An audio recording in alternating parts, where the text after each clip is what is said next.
welcome to the match. Coming up on today's show, we're looking ahead to Wednesday's much-anticipated Clásico. Real Madrid host Barcelona in the first leg of the Copa del Rey semi-final. Tim Stannard, thank you for joining us in the studio once again. A big game awaits.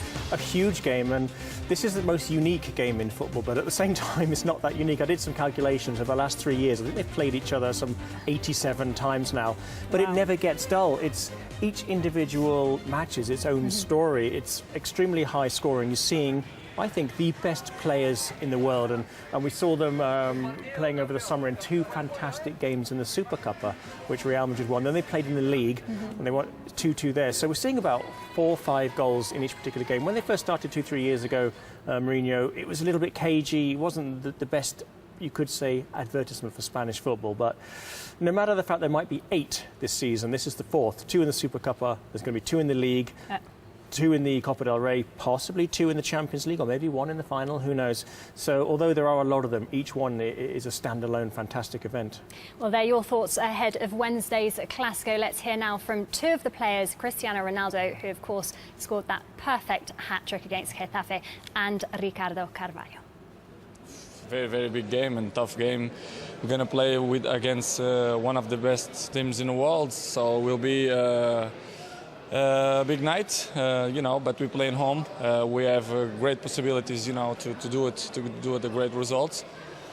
We miss a few players, important players, key players, but this is not an excuse. We have to play well because we know the Barcelona is a fantastic team. But I hope the night will be good for us, and we look forward for the great game. It's true. Everyone wants to play that games. Everyone wants to watch as well. So I think you are prepared you are playing better than we start. So you are ready to play well and to go through.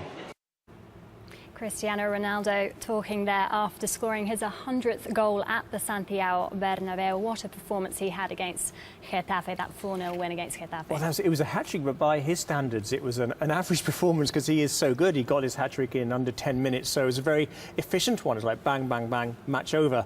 He loves these games, and this is the amazing thing about Cristiano Ronaldo. 7 goals now in the last 6, and we think about key goals as well. He won the Copa del Rey for Real Madrid and got them off, you could say, to their first title win under Jose Mourinho. He scored the winner in the Camp Nou last season, which ended up more or less being the title winner, as well as all the ones he scored at all the grounds all over Spain. He's going to be really, really looking forward to this match, and this is why everyone's going to be tuning in for these 2 games. They're not going to be dull. They're not going to be 2 teams playing each other again, because you've just got Messi, you've got Ronaldo, you've got Xabi Alonso, you've got all these fantastic players, and Cristiano Ronaldo is one of them. And let's talk about the squad. There'll be plenty of changes. Yep. We've got a new goalkeeper, Diego Lopez. Yeah, really, really good signing. I don't think Adan really is the goalkeeper perhaps for the rest of the season, or however long Iker Casillas is out. We're saying 3 months at the moment. Well, it all depends on how quickly the bone breaks. This is a really, really good signing. Short-term and long-term as well. I was surprised they didn't bring him in on a loan deal, but it does show that they want a good competition, you could say, for Iker Casillas, or even amongst these 3 goalkeepers. Let's see if he does start against Barcelona. Adan had a very solid performance against Getafe, so this is going to be a very open question of whether he feels he's ready to be thrown in. But he has an enormous amount of experience in the Champions League with Villarreal, been in Spain squads as well, so he's not going to be overawed playing against Barcelona. He's done it a lot. Yeah, there's going to be suspensions. Sergio Ramos is suspended again after playing against Getafe. Please don't ask. Not go into that. I have no idea. Well, I've read the thing about 5 or 6 times. I don't really understand. Marcelo's a doubt due to injury. Of course, Pepe's out as well. Di Maria, this is a massive blow. And so it could mean a reshuffle of the defence. And Coincao as well, suspended. Well, let's get your starting 11 for tomorrow's game. Yeah, I think, well, I said it's going to be quite a few changes, I think, because of injury and suspensions. I think we're going to have Michael Essien filling in at right back, as a lot depends on whether Marcelo is fit or not. I don't think he is going to be fit enough for the onslaught of Barcelona on that flank. So Arbeloa, who's great at left back. Varane and Carvalho really filling in for Sergio Ramos and Pepe, and this is the main concern probably for Jose Mourinho, is whether that defence can withstand the likes of Messi and Pedro, Iniesta, David Villa, Alexis if he does play. Sami Khedira I thought was fantastic during the Getafe win, as well as Ozil in the midfield there. The doubt also who's going to play at right back in place of Di Maria. I hope that Ozil is allowed to play in that hole where he was so effective in the last couple of league games, and Callejon comes in. Wouldn't be surprised if I see Higuain playing on the right-hand side either, and it's going to be Karim Benzema. I think he's the #1 striker playing up front. Let's focus now on the rivals, Barcelona. Quite encouraging that they're looking relatively vulnerable. There's no denying they're a fantastic team, but they're looking a little vulnerable in defence. The things that in some games they have really been sort of taking their foot off the gas a little bit, certainly against Real Sociedad where they were 2-0 up, very nearly 3-0 up, but then the team got 1 goal back. And that does show if Real Madrid in the Santiago Bernabeu something does happen where Barcelona score an early goal, there is a way back, because Barcelona have had trouble focusing for the whole 90 minutes recently. And we saw a fantastic cup quarter-final clash against Malaga. And the 2 cup games were fantastic. And so they've conceded 6 goals or so in those matches. So again, Jose Mourinho would have been watching that and seeing where they're vulnerable, seeing that they can be attacked.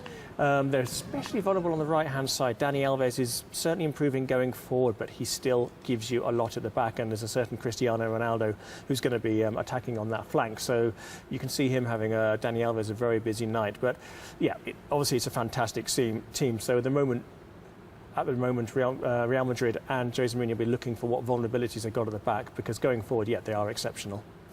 Moving on quickly to your starting 11 for Barcelona. Yeah, I think this is, it's almost a full strength Barcelona. There's no major injury worries. So Piqué's back. Yeah, so this is going to be, Tito Villanova, who's in the States at the moment, I'm sure he'll be having a huge impact into the team with Jordi Rara on the bench.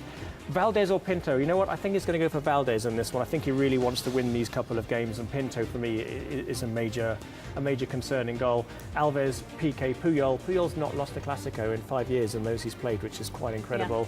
Alba at the back, Busquets, Iniesta, Xavi, Pedro, Messi, Alexis up front. Again, Alexis is a doubt potentially because Villa might come in, Pedro might move to that side.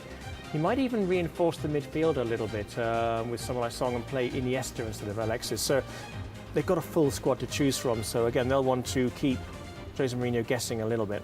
Thank you very much, Tim. Well, that's it for now. Phil's back on Friday. A quick reminder that the game on Wednesday kicks off at 9 p.m. local time. Until next time, adios.